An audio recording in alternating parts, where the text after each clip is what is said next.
Did you know that you can take control of your own retirement by self-directing your retirement accounts? Today, I'm going to be discussing self-directed IRAs. This is the second part of my three-part retirement account series. The first was on qualified retirement plans, so I highly recommend you watch that video as well. Without further ado, let's dive in.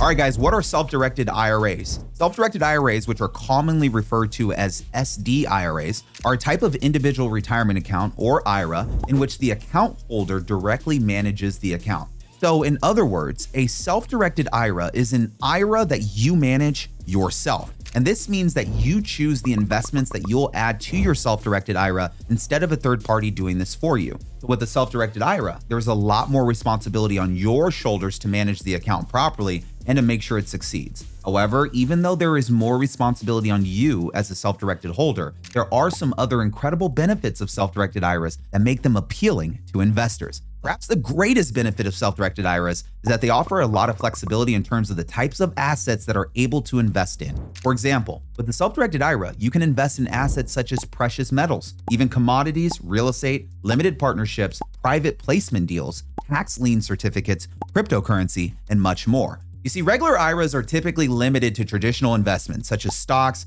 bonds, certificates, deposits, mutual funds, and exchange-traded funds. However, with self-directed IRAs, you can invest in a wide variety of alternative investments. This makes self-directed IRAs ideal for people who prefer alternative investments or who would at least like to diversify their retirement plans to include some alternative investments. A lot of you who have been watching my channel for a long time will know that one of the main things that my firm helps people do is buy rental real estate. So I work with a lot of real estate investors, and many of the people who I work with like self-directed IRAs because they give them the power to include real estate investments in their retirement plan. If you're someone who likes real estate investing, then a self-directed IRA could be a great option for you as well. What about traditional IRAs and Roth IRAs? Now, another great thing about self-directed IRAs is that they are available in both the traditional and Roth format. There are tax advantages to both traditional self-directed IRAs and Roth self-directed IRAs. With traditional self-directed IRAs, you can make tax-deductible contributions and your account can grow in a tax-deferred manner. It only gets taxed once you start withdrawing it later on in retirement at 59.5. With a Roth self-directed IRA, you can make after-tax contributions to your account.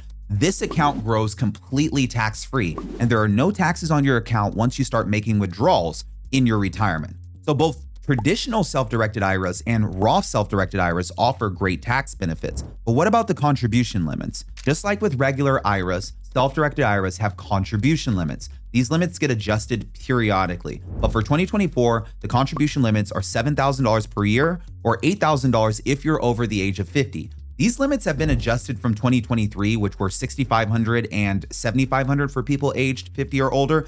So if you're nearing the end of the year, you'll be able to contribute more. And this can be very beneficial for people who want to boost their retirement savings in the year leading up to their retirement. But are there any investments that are forbidden for self-directed IRAs? Even though the government allows you to put a wide array of investments into a self-directed IRA, it does forbid some investments. For example, you're not allowed to put any of the following investments into your self-directed IRA, whether you have a traditional or a Roth. This includes S corporation stocks, life insurance, and collectibles. Collectibles can include baseball cards, artwork, alcoholic beverages like bottles of wine, antiques, stamps, jewelry. Now, I mentioned earlier that you can put precious metals like gold and silver into a self-directed IRA. So some of you are probably wondering why rare coins are not allowed. Well, the IRS has very specific rules about which type of gold and silver and other precious metals are allowed to be added to a self-directed IRA, and these rules are laid out in IRC section 408M. I'm not going to cover all of the rules for precious metals in this video because it would take too much time. However, generally speaking, the IRS does not forbid precious metal coins from being added to self-directed IRAs if the coins are issued under the law of a state. The IRS also allows you to add precious metal bullion to your self-directed IRA as long as it has a certain level of fineness. If you're thinking of adding precious metals to your self-directed IRA, I would strongly advise that you speak with a tax professional before doing so to make sure that you're doing it correctly and only adding the right types of precious metals. Now, how do self-directed IRAs work? Now that we've talked about what they are, what the tax advantages are, how do they actually work? As I mentioned before, if you open a self-directed IRA, you'll be solely responsible for managing it. However, this does not mean that you will be responsible for holding the assets. In fact, To open a self-directed IRA, you will need to find a custodian or a trustee that offers self-directed IRAs. This entity will hold the actual assets for you. Usually, they will charge a fee to do this. Also, different custodians may offer different investment types for your self-directed IRA. So you have to do your research to make sure that the custodian or trustee you are thinking about going with offers all of the investment types that you want in your self-directed IRA. But once you set up your self-directed IRA, it will be your job to place assets into it and to comply with all of the regulations for them, such as the contribution limits. Also, keep in mind that the custodian is not allowed to help you select investments for your self-directed IRA. The advantage of being a self-directed IRA is you're in control of this part. So the entire responsibility of making sure that the account grows and thrives is on your shoulders.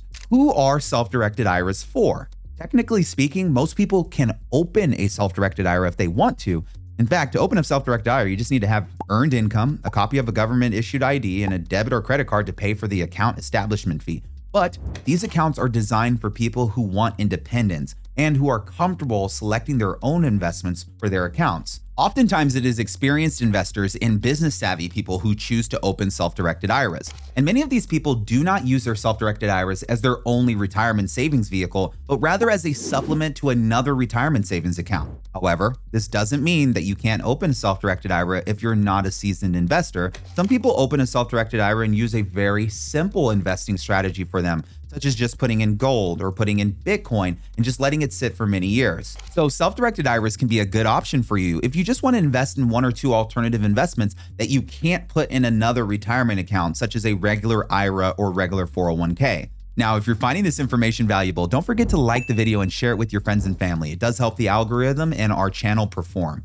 So how do withdrawals work from self-directed IRAs? There are a number of rules for self-directed IRA withdrawals, just like there are rules for withdrawing from a regular IRA. For example, if you start withdrawing money from your self-directed IRA before you turn 59 and a half, then you will owe a 10% penalty on the amount that you withdraw, and you will owe income tax on it as well, unless it is a Roth self-directed IRA. If it is a Roth self-directed IRA, you will not owe any income taxes on the early withdrawals, just the 10% penalty.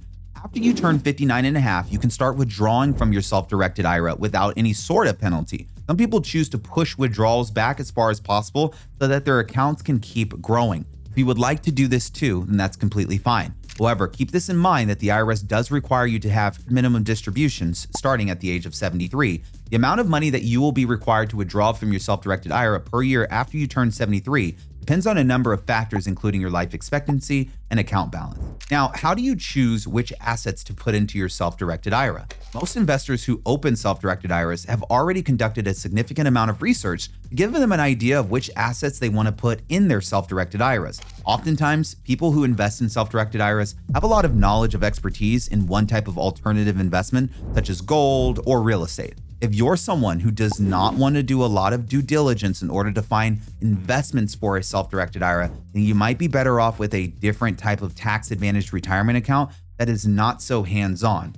However, if you're not worried about performing your own research, then the best way to choose your investments for your self-directed IRA is just to do a lot of research and to find good investments. If you would like, you can consult with a third party who is not your custodian or a trustee for your self-directed IRA to give you investment advice. But at the end of the day, you will still need to select the investments for your self-directed IRA yourself. Let's discuss some of the fees involved. I just want to take a second here to talk about the self-directed IRA fees, because if you're thinking about going into a self-directed IRA, then you definitely need to look into the fees that the custodian you are thinking about going with charges. The fees can vary significantly from custodian to custodian, and you should definitely do a few comparisons between custodians before moving forward with one to make sure that their fee structure works for you long term. All right, guys, that's all I got for today's video. If you want to work with my company, then you can do so by clicking the link in the description below this video to book a professional tax strategy consultation. If you're interested in self-directing your IRA, I've also provided a helpful link below to schedule a phone call with our specialist to discuss the process. As always, thank you so much for watching this video, and I look forward to seeing you in the next one. Cheers.